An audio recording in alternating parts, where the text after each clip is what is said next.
انسان سب سے زیادہ کن چیزوں کا محتاج ہے؟ کھانے کا، پینے کا، سونے کا، یہی سب چیزیں نا۔ اس پر تو وہ کنٹرول کرا ہی دیتے تھے۔ کوئی ایسا ان کے پاس مجاہد ہوتا، ریاضت کرنے والا، کہ 3 دن 4 دن تک بغیر کھائے پیے عبادت میں مصروف رہتے، کچھ بھی نہیں۔ اور یہ پاسبل ہے کیونکہ اللہ نے انسان کی باڈی کو فلیکسیبل بنایا ہے۔ اس کو جیسا بندہ ڈھالتا ہے ویسا جسم بنتا ہے، کوئی چیز امپاسبل نہیں ہے۔ بزرگوں نے یہ تربیت کیا۔ اب ایک مقام ایسا آیا کہ کھانے پینے کی بات تو چھوڑو، یہ جو محتاجی ہے، جو بھوک لگتی ہے، اس سے تو انہوں نے کنارہ کر لیا۔ ایک شاگرد نے ان سے کہا کہ حضور، کھانے سے تو ہم محتاج نہیں ہیں، جب ہم چاہیں گے کھا لیں گے، بھوک ہم کو غلام نہیں بنا رہی یاد، پیاس بھی ہم کو غلام نہیں بنا سکتی، لیکن یہ جو سانس لیتے ہیں اس کے تو ہم محتاج ہیں، سانسوں کے بغیر تو رہ نہیں سکتے۔ آپ نے فرمایا میں وہ بھی تربیت تمہیں کرا دوں گا، اس کی بھی تربیت کرا دوں۔ تو حبس نفس اولیاء کاملین کے ہاں، میں تصوف کی بات کر رہا ہوں، ایک تربیت یہ بھی ہے ان کے ہاں، حبس نفس۔ حبس نفس یا حبس دم جس کو کہا جاتا ہے، کیا ہے؟ ان کو سانس روکنے کی تربیت دی جاتی تھی۔ سانس روک لو اپنی، آپ اپنی ناک اور منہ بند کر کے دیکھو کتنی دیر روک سکتے ہو، شاید 1 منٹ، کیونکہ عادت نہیں ہے۔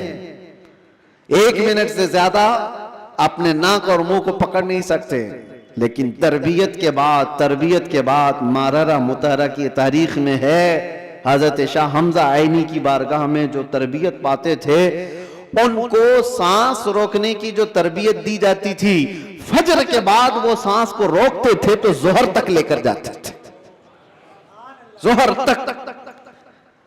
لوگوں کو ایسا لگ رہا ہوگا کہ اڑتی ہوئی باتیں ہیں، نہیں میرے عزیزوں، جب بندہ اپنے جسم کو ڈھالتا ہے کسی چیز میں تو اللہ تبارک و تعالی ہر چیز اس کے لیے ممکن بنا دیتا۔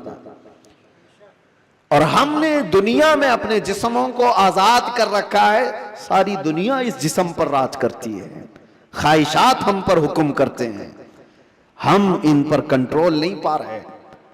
آج ضرورت اسی بات کی ہے کہ ہم جن چیزوں کے ایڈکٹ ہوتے جا رہے ہیں ان چیزوں کو اپنی زندگی سے دور کرتے جائیں۔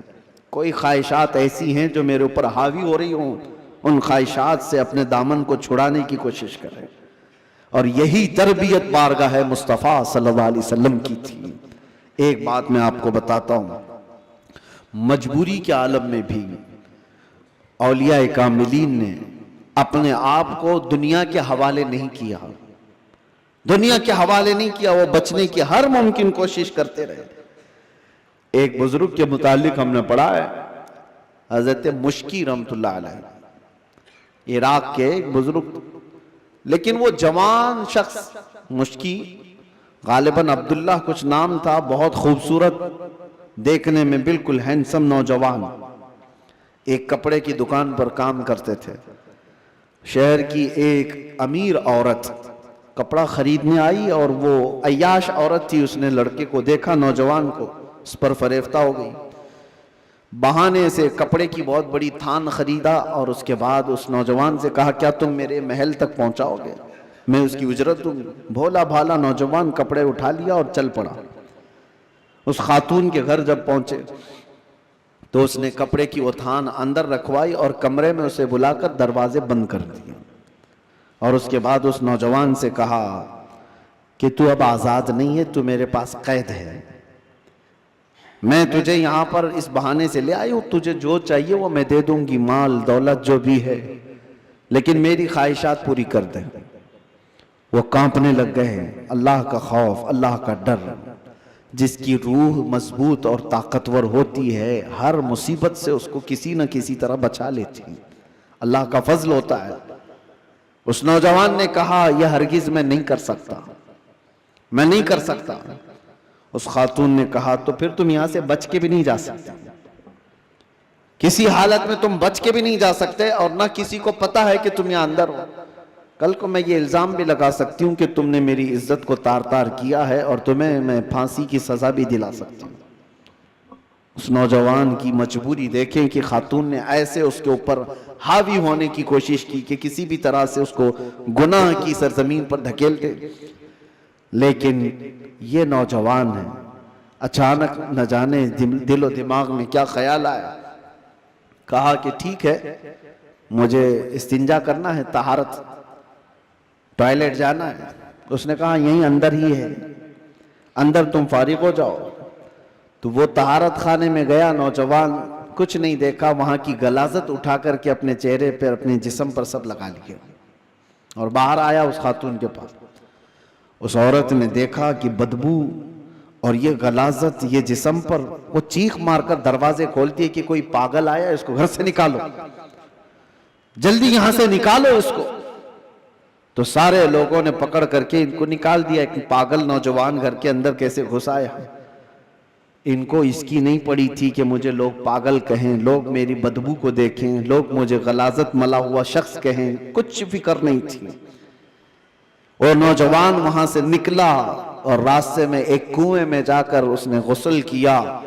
روایت میں موجود ہے اس کے بعد سے ہر دن ان کے جسم سے مشک کی خوشبو آتی تھی۔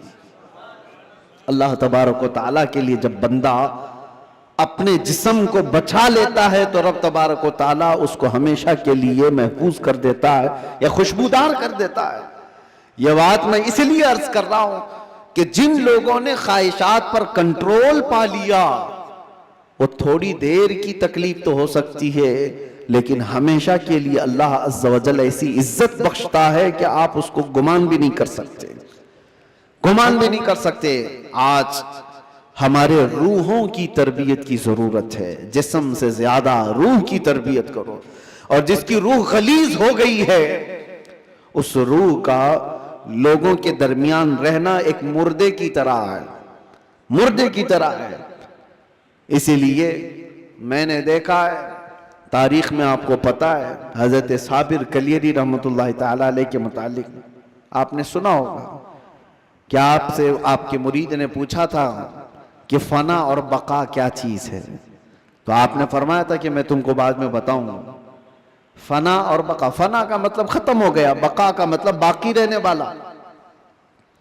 تو آپ کا انتقال ہوا، آپ کا غسل کفن سب کر کے جنازے کے لیے رکھا گیا، تو کون آگے بڑھے نماز پڑھانے کے لیے؟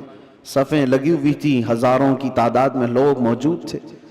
ایک گھوڑ سوار آئے، چہرے پر کپڑا پڑا تھا، سیدھے وہ امامت کے آگے بڑھ گئے، نماز پڑھا لیا۔